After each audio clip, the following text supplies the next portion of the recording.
Microsoft Teams will be getting a bunch of new features like a mentions view, ability to pin favorite chats and channels and more.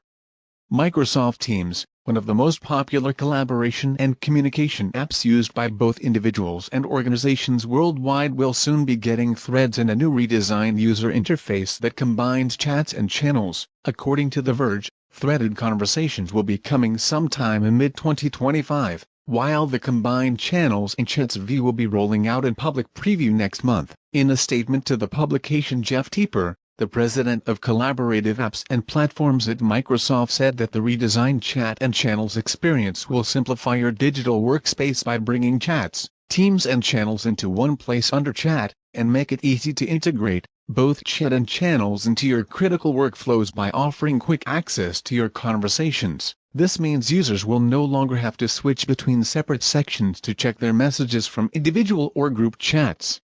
The company is also working on the ability to set up custom sections that allow users to group conversations and projects.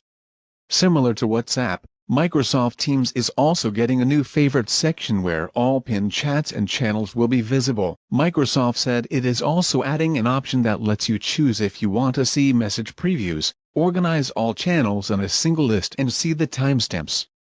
Moreover, the app is also getting a new Add Mentions view, which, as the name suggests, lets you quickly check the conversations where you are mentioned in chats or channels. The new features will be coming to both desktop and mobile versions of the app in a public preview next month, while the Android and iOS versions of Teams will get these features sometime later.